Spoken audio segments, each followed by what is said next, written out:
Hi friends, Liam నీసన్ నటించిన ice road vengeance cinema ఈ మధ్య రిలీజ్ అయింది. ఈ సినిమా ఎలా ఉందో ఇప్పుడు చూద్దాం. మైక్ తన అన్న అస్థికలు కలపడానికి నేపాల్లోని కాఠ్మాండూలోని ఎవరెస్ట్ శిఖరం దగ్గరికి వెళ్ళాలనుకుంటాడు. దానికోసం కాఠ్మాండు వస్తాడు. అక్కడ ఒక ట్రావెల్ గైడ్ని బుక్ చేసుకుంటాడు. అయితే వీళ్ళు వెళ్తున్న బస్సులోనే నేపాల్లో మంచి పలుకుబడి ఉన్న ఓ వ్యాపారవేత్త కుమారుడు విజయ్ ఎక్కుతాడు. అతన్ని చంపడం కోసం కొంతమంది కిడ్నాపర్స్ ఆ బస్సు ఎక్కుతారు. ఆ తర్వాత ఏం జరిగింది, మైక్ తను వచ్చిన పని చేసుకున్నాడా, విజయ్ని కాపాడా, ఈ ప్రయాణంలో ఎవరెవరు ప్రాణాలు కోల్పోయారు అన్నది సినిమా చూసి తెలుసుకోవాలి. ఈ సినిమాకి జొనాథన్ హెన్స్లీ దర్శకత్వం వహించారు. ఈ సినిమా చాలా వరకు నేపాల్లోని కాఠ్మాండులోనే తీశారు.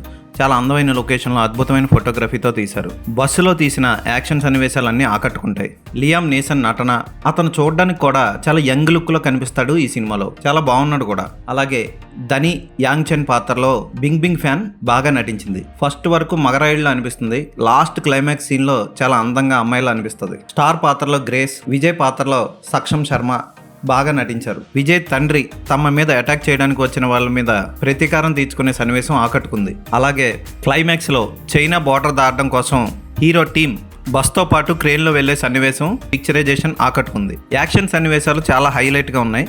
విజువల్ ఎఫెక్ట్స్ కూడా సినిమాకి సరిపోయేలా ఉన్నాయి. ప్రస్తుతానికి ఇంగ్లీష్లోనే లభిస్తుంది. అమెజాన్ ప్రైమ్లో ఈ వీడియో లభిస్తుంది.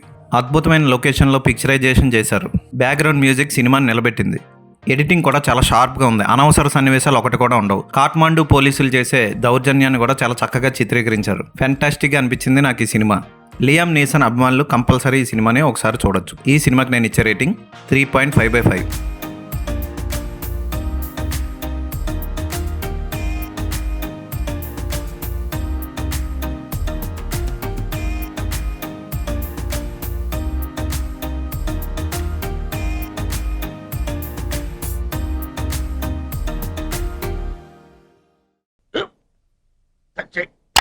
మన స్కూల్ బెంచ్ లాగా ఎంత గట్టిగా ఉందోరా. కొట్రా, కొట్టు, పర్లేదు, కొట్టు. అబ్బా చేయి నొప్పి పెట్టేసింది బాబాయ్. ఆ, నీకు నొప్పి ఏంటి పెట్టిందా? నువ్వు కొడతావా? కమాన్, బిట్ మీ యార్. వద్దు బాబాయ్. వాడిని నేను కొట్టడం లేదమ్మా, వాడినే నన్ను కొట్టమంటున్నాను. ఆ. నువ్వేం కంగారు పడక్కర్లేదు. అడుగుతావేంటి?